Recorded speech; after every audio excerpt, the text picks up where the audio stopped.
کے بابرکت نام سے شروع جو بڑا مہربان نہایت رحم فرمانے والا ہے۔ من و سلوہ۔ جب حضرت موسیٰ علیہ السلام 6 لاکھ بنی اسرائیل کے افراد کے ساتھ میدان طیہ میں مقیم تھے تو اللہ تعالیٰ نے ان لوگوں کے کھانے کے لیے آسمان سے 2 کھانے اتارے، ایک کا نام من اور دوسرے کا نام سلوہ تھا۔ من بالکل سفید شہد کی طرح ایک حلوہ تھا یا سفید رنگ کی شہد تھی جو روزانہ آسمان سے بارش کی طرح برستی تھی، اور سلوہ پکی ہوئی بٹیریں تھیں جو دکھنی ہوا کے ساتھ آسمان سے نازل ہوا کرتی تھی۔ اللہ تعالیٰ نے بنی اسرائیل پر اپنی نعمتوں کا شمار کرتے ہوئے قرآن مجید میں ارشاد فرمایا، وَأَنزَلْنَا عَلَيْكُمُ الْمَنَّ وَالسَّلْوَىٰ، اور تم پر من و سلوہ اتارا گیا۔ اس من و سلوہ کے بارے میں حضرت موسیٰ علیہ السلام کا یہ حکم تھا کہ روزانہ تم لوگ اس کو کھا لیا کرو اور کل کے لیے ہرگز اس کو ذخیرہ مت کرنا۔ مگر بعض ضعیف الاعتقاد لوگوں کو یہ ڈر لگنے لگا اگر کسی دن من و سلوہ نہ اتارا گیا تو ہم لوگ بے بس اس چٹیل میدان میں بھوکے مر جائیں گے۔ چنانچہ ان لوگوں نے کچھ چھپا کر کل کے لیے رکھ لیا تو نبی کی نافرمانی سے ایسی نحوست پھیل گئی کہ جو کچھ لوگوں نے کل کے لیے جمع کیا تھا وہ سب سڑ گل گیا اور آئندہ کے لیے اس کا اترنا بند ہو گیا۔ اسی لیے حضور اقدس صلی اللہ علیہ وآلہ وسلم نے ارشاد فرمایا کہ بنی اسرائیل نہ ہوتے تو کھانا نہ کبھی خراب ہوتا اور نہ ہی گوشت سڑتا۔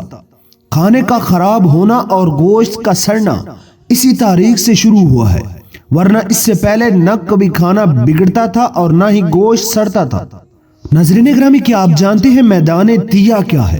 جب فرعون دریائے نیل میں غرق ہو گیا اور تمام بنی اسرائیل مسلمان ہو گئے، اور جب حضرت موسیٰ علیہ السلام کو اطمینان نصیب ہو گیا تو اللہ تعالیٰ کا حکم ہوا کہ آپ بنی اسرائیل کا لشکر لے کر ارض مقدس بیت المقدس میں داخل ہو جائیں۔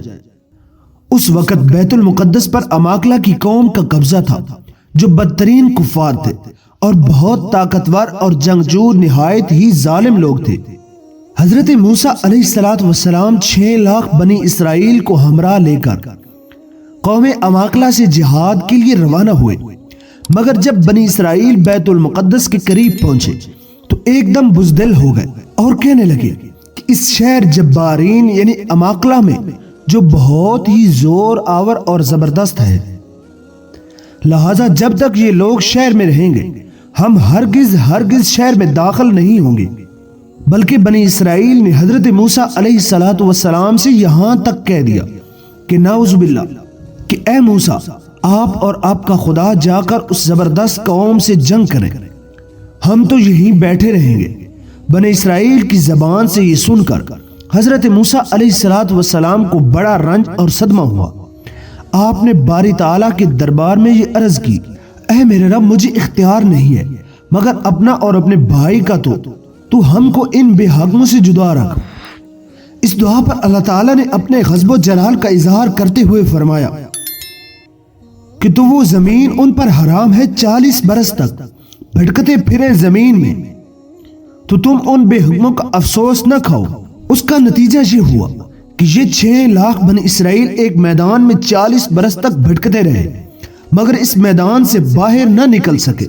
اس میدان کا نام میدان طیہ ہے۔